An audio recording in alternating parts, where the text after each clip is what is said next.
우리가 사는 세상은 갈등과 다툼과 분쟁이 끝이 없는 것 같습니다.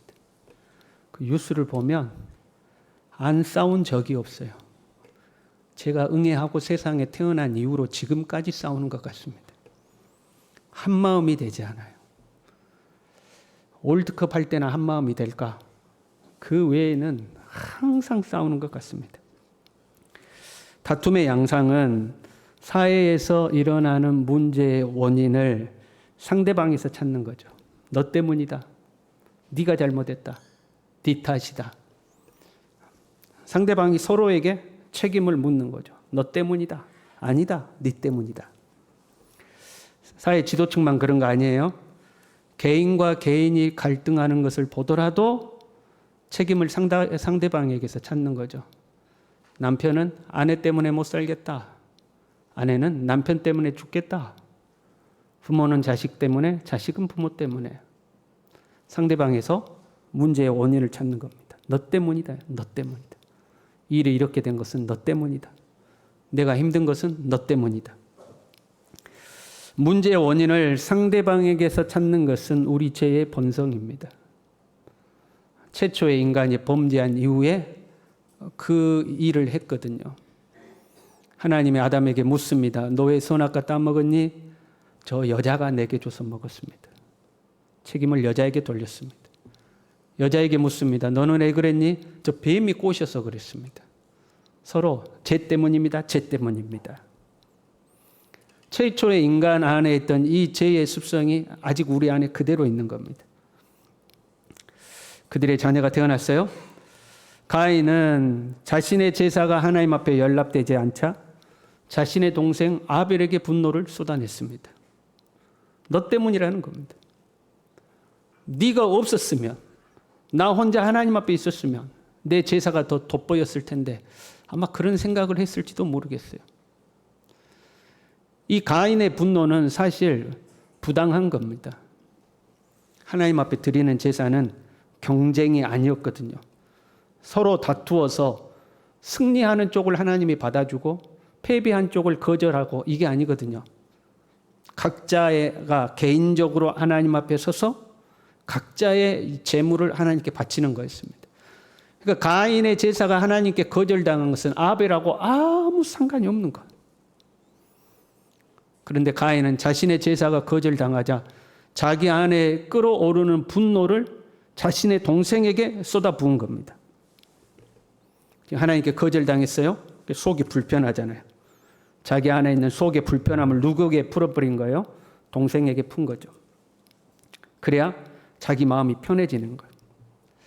여러분, 내 책임이야. 그럼 내가 괴롭잖아요. 내 탓이야. 그럼 내 안에 또 다른 책임의 무게가 나에게 주어지는 거거든요. 그러니까 마음이 불편하죠. 그런데 너 때문이야. 그러면 그 마음의 짐을 상대방에게 넘기는 거거든요. 너 때문이야. 네가 책임져. 그러면 내 마음이 편해지는 거죠. 그래서 사람들은 자꾸 탓을 하는 거죠. 누군가가 여러분에게 고민이 있어서 상담을 하러 왔어요. 이 차 하고 저 차 해서 내가 이런 문제가 생겼는데 이렇게 해서 정말 힘들어. 그때 여러분이 이렇게 이야기를 해주는 거죠. 그건 네 잘못 아니네. 내가 들어보니까. 그 사람이 잘못했네. 야, 네 잘못도 아닌데 네가 왜 힘들어해? 그 사람 잘못이야. 그러면 여러분 마음이 편해지죠. 그리고 뭐라고 생각해요?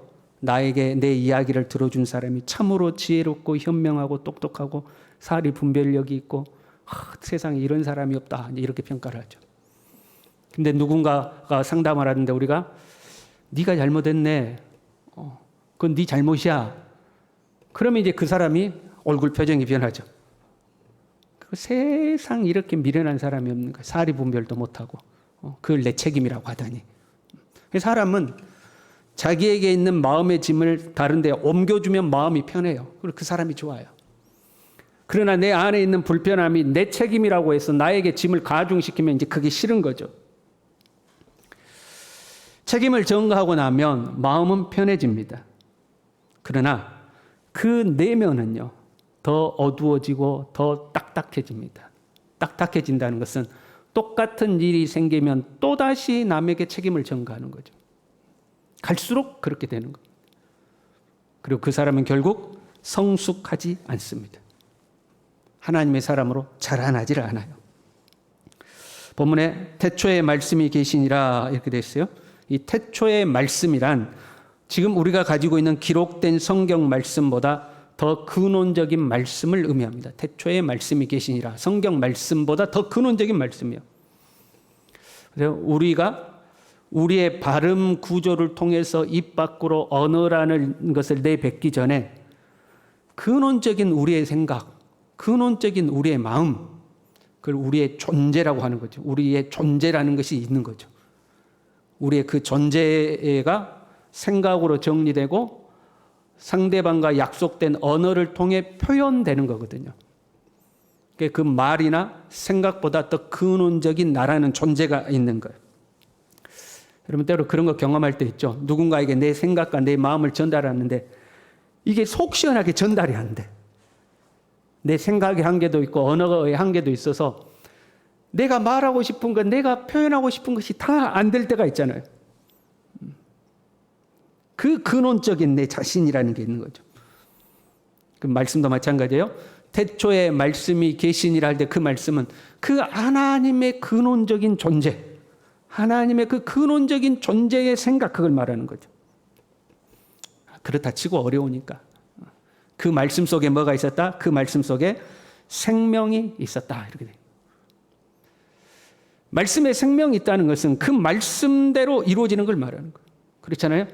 주님이 빛이 있으라 그러니까 그 말씀에는 생명이 있어서 빛이 그대로 만들어지는 거죠. 하늘에는 해와 달과 별이 있으라. 그 말씀에는 생명이 있어서 그 말씀대로 이루어지는 거죠. 이 생명은 사람들의 빛이라 그랬어요. 이 생명, 말씀 속에 있는 생명과 빛을 동격으로 사용하고 있습니다.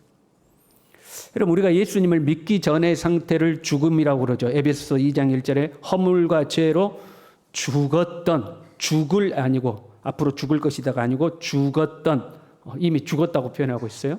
예수님을 믿기 전에 우리의 상태가 죽음입니다. 또한 예수님을 믿기 전에 우리의 상태를 어둠이라고도 해요. 사도행전 26장 18절에 보면요. 그 눈을 뜨게 하여 어둠에서 빛으로 사단의 권세에서 하나님께 돌아오게 하고, 사단의 권세에 있던 우리를 구원하여 하나님의 생명으로 인도하는데 그걸 뭐라고 표현했어요? 어둠에서 빛으로. 이렇게. 너희가 전에는 어둠이더니 지금은 빛이라. 주 안에서 빛이라. 예수님을 믿기 전에 우리의 상태는 죽음이요 어둠이죠. 죽음과 어둠은 같은 말인 거예요. 예수님의 믿기 전에는 어둠이었습니다. 우리가 어둠의 권세 아래 있었습니다. 어둠 속에 있으니까 나라는 존재가 누구인지, 내가 어디에서부터 왔는지, 하나님이 계시는지 아니 계시는지, 내가 죽으면 어떻게 되는지 캄캄하여 아무것도 모르는 거예요. 내가 말하고 행동하고 생각하는 건지 죄인지 아닌지도 모르는 거예요. 어둠에 있으니까. 그런 우리에게 예수님의 빛이 비춰온 거죠. 그 예수님의 빛이 비춰올 때에 우리가 우리 자신의 실체를 알게 됩니다. 내가 죄인이라는 것을 알게 됩니다. 하나님이 살아계심을 알게 됩니다. 나를 죄에서 건지실 리가 오직 예수 그리스도밖에 없다는 것을 알게 되는 거죠. 그 빛이 비춰온 것.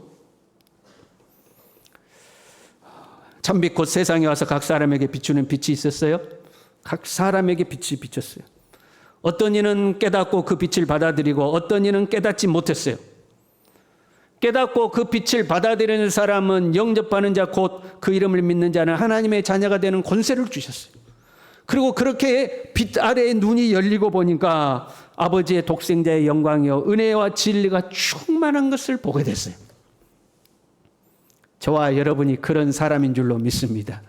저와 여러분이 주님의 빛이 비쳐서 눈이 열리고 예수 그리스도를 구주로 영접하고 예수 그리스도의 그 독생자의 영광을 보고 은혜와 진리가 충만함을 보는 사람입니다. 우리 옆 사람과 인사합시다. 축하드립니다. 우리가 그런 사람입니다. 그런데 여러분 이 빛이 한 번으로 끝나는 것이 아니에요. 한 번 빛 비침을 받았어요. 눈이 열렸어요. 예수님이 구주인 것을 알았어요. 나 같은 죄인을 건지실 리가 오직 예수님밖에 없다는 걸 깨닫고 믿었어요. 그러면 그 다음부터는 그 빛 속에선 살아야 해요. 주님의 빛이 나의 인생을 비춰야 돼요. 작게는 우리가 살면서 어떻게 해야 될지 모를 때 있잖아요. 이리 가야 될지 저리 가야 될지, 가야 할지 멈춰야 될지 알지 못할 때 이 주님의 빛이 비춰오는 거죠. 주의 말씀은 내 발의 등이요 내 길에 빛입니다. 내가 한 걸음 한 걸음 발을 디뎌야 되는데 이 어둠의 세상 속에서 주님의 빛이 비춰줘서 내가 갑니다. 그런 말이잖아요. 요한복음 8장 12절에는요. 나는 세상의 빛이니 나를 따르는 자는 어둠에 다니지 않고 생명의 빛을 얻으리라. 더 이상 어둠에 다니지 않는 거예요. 캄캄해서 어디로 갈지 몰라 방황하지 않는 거예요. 남들 보기에 부끄러운 일을 어둠 속에 숨어 사는 존재들이 아닌 거예요. 이제 우리는 빛 안에서 사는 사람들인 거예요. 여러분 어디로 가야 될지 내 삶이 막막해지고 캄캄해질 때 빛이신 주님께 나오시길 바랍니다. 스바냐 3장 8절에요. 아침마다 빠짐없이 자기의 공의를 비추시거늘. 아침마다 빛을 비춰주신대 하나님. 아침마다 빛을 비춰서 우리의 갈 길을 비춰주시는 거죠. 여러분 이 빛이 우리에게 있기를 간절히 바랍니다. 그 빛과 함께 또 중요한 빛이 있어요. 우리가 예수님을 믿음으로 그 순간 완벽해지는 것이 아닙니다. 예수님을 믿으면 거듭난다고 그러죠. 다시 태어난 거예요. 태어날 때 성인으로 태어난 것이 아니라 어린 아이로 태어납니다. 그리고 그 다음부터는 우리가 주님의 말씀을 먹으면서 점점 성장해 가는 거죠. 내 자신이 하나님의 사람으로 성장해 가는 데 있어서 주님의 빛이 필요합니다. 요한일서 2장 9절에요. 빛 가운데 있다 하면서 그 형제를 미워하는 자는 지금까지 어둠에 있는 자요. 요한일서의 말씀은 예수님을 구주로 영접한 성도들에게 하시는 말씀입니다. 예수님의 빛이 비쳐서 눈이 열리고 구주 대신 예수님을 영접했어요. 그러나 여전히 그 마음에는 어둠이 있다는 거예요. 그 마음이 밝지 않다는 거예요. 형제에 대한 미움이 생겼어요. 그 미움이란 무슨 말이에요? 형제를 원망하는 거예요. 형제를 탓하는 거예요. 형제에게 책임을 전가하는 거예요. 어둠 속에 있다는 거예요. 그의 형제를 사랑하는 자는 빛 가운데 거하여 자기 속에 거리낌이 없으나 빛 가운데 있는 사람, 사랑하는 사람은 뭐가 없다고 해요? 자기 속에 거리낌이 없다 그랬어요. 자기 속의 문제다 그 말. 자기 속의 문제는 자기 속의 문제라는 거예요. 걸리는 게 없다는 거예요. 속에. 빛 가운데 있는 사람은 그 내면이 정돈되고 걸리는 것이 없어요. 그의 형제를 미워하는 자는 어둠에 있고 또 어둠에 행하며 갈 곳을 알지 못하나니 이는 그 어둠이 그의 눈을 멀게 하였습니다. 어둠 속에 있는 사람은 혼돈 속에 있고 무질서 속에 있다 하는 거죠. 예수님을 믿었지만 그 내면이 혼돈 속에 있어요. 무질서 속에 있어요. 갈팡질팡해요. 어떻게 해야 될지 모른다는 거예요. 하나님이 세상을 창조하실 때요. 공허하고 혼돈하며 흑암이 깊은 위에 있었다 그랬어요. 그때 주님께서 하나님께서 빛이 있으라 하시니 그 공허와 혼돈과 흑암이 정리가 되는 거죠. 그때의 말씀을 고린도후서 4장 6절에 이렇게 이야기합니다. 어두운데 빛이 빛이라 말씀하셨던 그 뭐예요? 창조하실 때 어두운데 빛이 있으라 말씀하셨던 그 하나님께서 예수 그리스도 얼굴에 있는 하나님의 영광을 아는 빛을 우리 마음에 비추셨느니라. 창조의 사건을 한 개인에게 적용하고 있어요. 혼돈하고 공허하고 캄캄했던 그 세상을 한 개인에게 적용해서 혼돈하고 공허하고 흑암에 있던 한 개인에게 예수 그리스도의 영광의 광채가 비춰서 혼돈과 공허와 흑암이 사라지고 하나님의 은혜가 풍성해지고 질서가 잡히고 밝은 빛이 된다 하는 거죠. 그 세상을 비췄던 빛이 이제는 어디에 비춰야 돼요? 우리 안에 비춰야 한다는 거. 우리 안에. 예수님을 구주로 믿는 내 안에 혼돈과 공허와 흑암이 없도록 주님의 빛이 비춰야 하는 거죠. 우리가 어떤 갈등의 상황, 문제가 생기면요. 내면이 혼란스러워지죠. 그렇잖아요. 감정이 상하고 기분이 뒤죽박죽이 되는 거죠. 그럼 대부분의 사람은 문제의 원인을 어디에서 찾아요? 밖에서 찾아요. 너 때문이다. 네가 말을 그렇게 하니까 내가 그렇게 된 거지. 네가 행동을 그렇게 하니까 내가 이렇게 하는 거지. 당신이 그러니까 내가 이러는 거지. 문제의 원인을 밖에서 찾는 거죠. 그래서 내 안에 그 뒤죽박죽된 감정을 좀 잠재워 보려고 하는 거죠. 그러나 이런 사람은 절대 성장하지 않는다. 왜? 자기 자신을 보지 못하니까. 자기 내면의 문제라는 것을 알지 못하는 거예요. 이 사람은 성장하지 못하는 거예요. 이런 사람에게 그리스도의 빛이 비쳐야 되는 거예요. 문제가 생겼어요. 감정이 상했어요. 내면이 혼란스러웠어요. 그러면 외부를 보는 것이 아니라 내 안을 보아야 돼요. 내 안을. 우리 같이 따라 합시다. 내가 왜 이러지? 자, 졸리는 사람들 잠을 깨시면서 같이 따라. 내가 왜 이러지? 내가 왜 이러지? 나를 보는 거죠. 자, 내가 왜 이러지? 그래 놓고 답은 내가 이런 것은 너 때문이야. 내가 이런 것은 너 때문이야. 밖에서 답을 찾는 것은 아니에요. 나는 왜 저 사람의 말과 행동에 이렇게 반응하지? 나는 왜 이 문제에 대해서 이런 감정으로 반응할 수밖에 없지? 내 자신을 보는 거죠. 조심해야 돼요. 심리학적, 상담학적 고민이 아니에요. 심리학적 고민은 그 원인을 또 외부에서 찾아요. 어릴 때 부모님에게 받은 상처 때문에, 어릴 때 자라난 성장 배경 때문에, 나에게 상처를 준 그 사람 때문에 원인을 밖에서 찾는 거죠.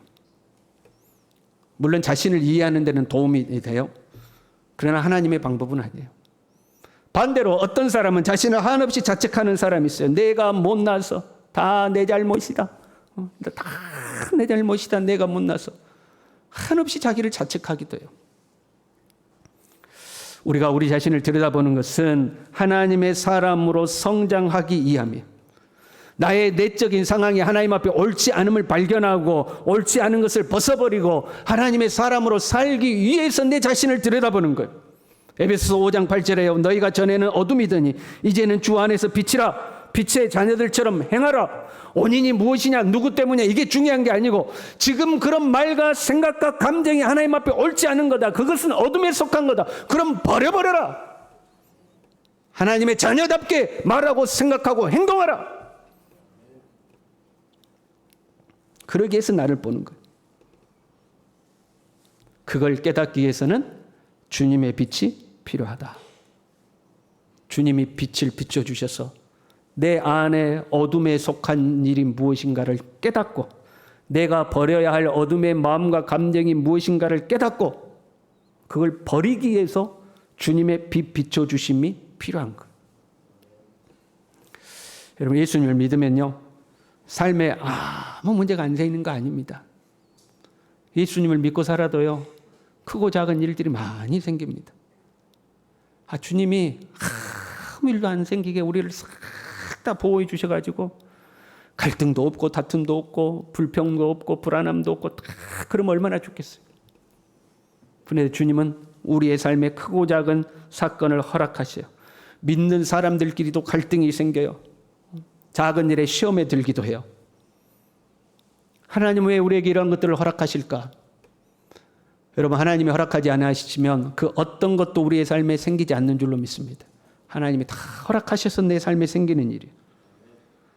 왜 하나님 허락하시느냐? 하나님은 우리가 평안하게 사는 것보다도 하나님 앞에 성장하기를 원하셔요. 여러분, 우리의 자녀가 집에만 있으면 안전하잖아요. 학교도 다니지 말고 직장도 다니지 말고 오직 집에만 있어요. 그러면 안전할 수는 있겠죠. 그러나 성장하지는 않는 거예요. 밖에 나가서 고생할지라도, 밖에 나가서 힘들지라도, 밖에 나가서 부딪혀서 공부하고 인간관계를 배우고, 그래서 사회의 훌륭한 구성원으로 성장하기를 우리가 원하잖아요. 고생을 하더라도. 하나님도 똑같은 거예요. 우리가 이런저런 갈등과 이런저런 사건과 사고 속에서 성장하기를 원하셔요. 그래서 하나님은 우리가 때로 갈등할 수밖에 없고 상처받을 수밖에 없고 감정이 혼란스러울 수밖에 없는 상황을 우리에게 만들기도 하셔요. 무엇 때문에? 그 일을 통해서 내 내면을 들여다보라고, 내 자신을 성장시키라고 하나님은 우리에게 불합리한 조건과 상황들을 만드시는 거예요. 그것은 내가 내 자신을 들여다볼 수 있는 기회가 되는 겁니다. 나는 왜 이렇게 반응하는 사람인가?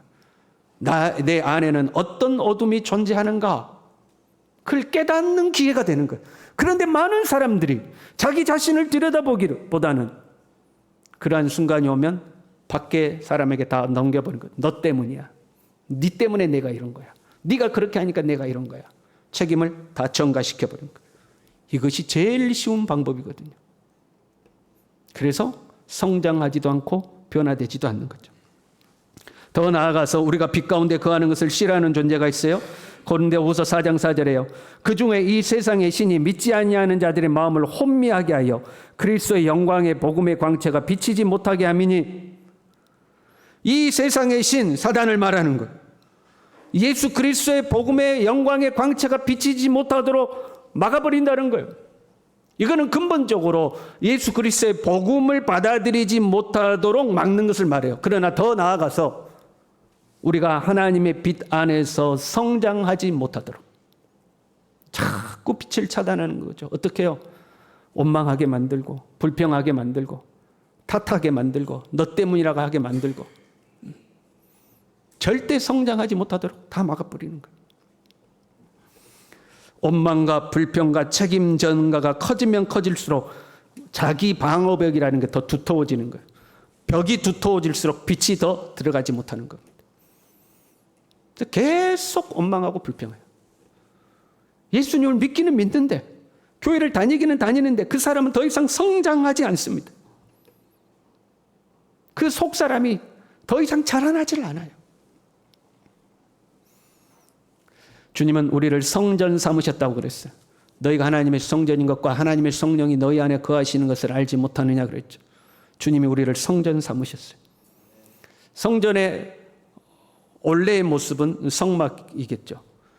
그 성막을 보면 성소가 있고 지성소가 있잖아요. 그 성소는 굉장히 어두운 곳입니다. 사중으로 천막이 쳐져 있어가지고 캄캄한 곳이, 그 캄캄한 곳을 비추는 것이 촛대입니다. 촛대에 불을 켜서 그 성막 안을 비추게 되어 있죠. 이 촛대를 언제 정리하느냐? 이스라엘에게는 상번제라는 제사가 있습니다. 아침과 저녁에 번제단에 아침에 제물을 갖다 바치고 하루 종일 그게 타거든요.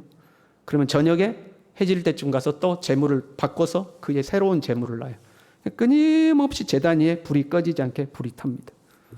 그 상번제를 드리면서 그 번제단의 불을 가지고 성소 안에 들어가서 기도의 향을 피우기도 하고 촛대에 불을 밝히기도 합니다. 그래서 그 내면에 기도의 향이 피어오르고 그 내면에 빛이 비치도록 하는 거죠. 사랑하는 성도 여러분, 무슨 일을 만났습니까? 여러분의 내면이 뒤집어집니까? 자꾸 원망과 불평이 생겨나려고 그럽니까? 이 사람도 믿고 저 사람도 믿고, 너 때문에 내가 힘들고 자꾸 그런 생각이 막 내 자신을 지배하려고 하십니까? 그때에 주님의 전으로 나오시길 바랍니다. 하나님 앞에 나와서 기도의 향을 피우고 성령의 불을 강구하십시오. 주님이 내 속을 비비춰 주시기를, 내 안에 무엇이 문제인지 하나님이 내 자신을 비비춰 주시기를, 거기서 내 자신을 깨닫고 하나님 앞에 내 자신을 내려놓고 버릴 걸 버리고 포기할 걸 포기하고 내 자신을 잘 다듬어서 오히려 그러한 모든 상황이 나를 성장시키는 그런 기회로 삼는 주님의 빛 아래 살아가는 저와 여러분 될 수 있기를 간절히 바랍니다. 우리 함께 찬양하겠습니다.